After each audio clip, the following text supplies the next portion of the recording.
I think probably their injuries. You know, they've lost some of their personnel. Kind of finding out what's best for them with the people that they currently have. I think they're going to find it out. Obviously, the forecast says it's going to be cold and windy, so probably get packed in and run the football and try to do what they probably are really good at and being physical and running the football. So that's what we kind of expect right now. Michigan State kind of has like an interesting situation at quarterback. They got like two guys back there.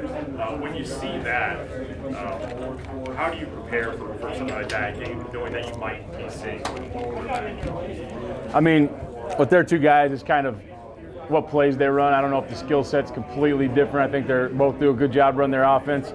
The third guy is obviously a guy that we recruited at UCF. That's more of a wildcat type guy. So I think you got a few things to prepare for, but you got to kind of do some of it in the good-on-good periods against our offense and some of it through the scout team work. But I think there's a lot of stuff to prepare for. Not only that, but a lot of different personnel groupings they're going to present you with.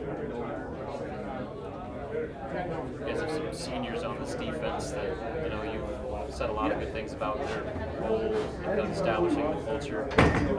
For you, their final home game, is that going to be kind of a fun send-off for you or bittersweet? Yeah, I think a little bittersweet. Those guys have done a great job in helping transform the direction of the program, the culture in the program.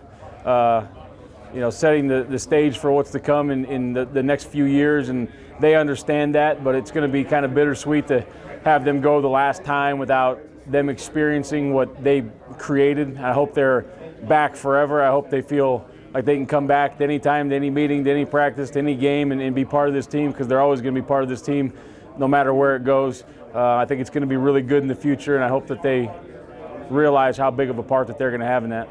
You're not going to face a quarterback like A.J. Bush or an offensive coordinator, so you kind of set your assessment and analysis of how to do better at that into the offseason, because the next two teams don't really do that, or have you kind of stewed about it over the last couple of days and really thought about how to get better at stuff and that kind of?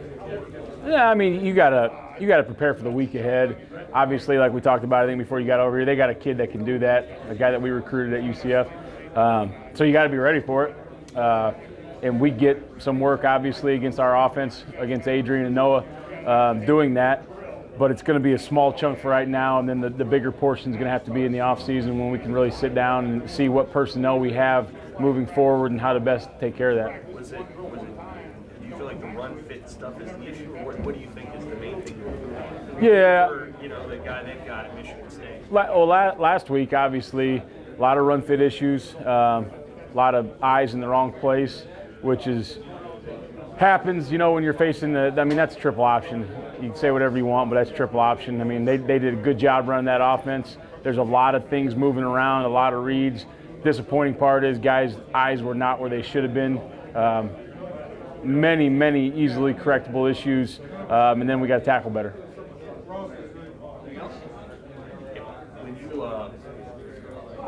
Are you curious to see how your defense kind of matches up again against a power offense similar to what you guys have faced earlier? Yeah, I think I think we went into that Michigan game and the guys kind of didn't know what we had yet. It was starting to build. I don't know if we were at the point where we thought we're going to go win this football game. When we played Ohio State, the guys were at the point where we're going to go win this football game.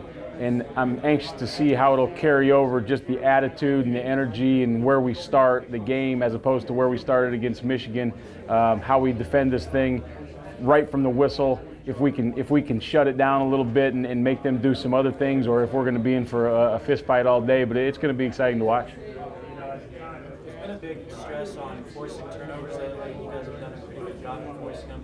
Their quarterback, Ryan Lork, he has more interceptions than he has touchdowns here. What are you telling the team in preparation for this game? I mean, to us, it doesn't really matter who we face. We need to get interceptions. We have to get Coach Frost, Coach Walters, the offense, we have to get them the ball back. So whether it's picks, whether it's forced fumbles, whether it's sack strips, we have to get turnovers. So it's not the quarterback we're facing, it's not the offense it's facing, it's how can we get the football out, how can we attack the ball. And I think the biggest difference the last few weeks is just us being more ball aware. The first however many weeks, 4 or 5 weeks, we weren't very ball aware, whether it was in tackling, in pursuit, in the pocket, when the ball's in the air, and the kids have become more and more ball aware in practice, in drills, and it's carried over to games.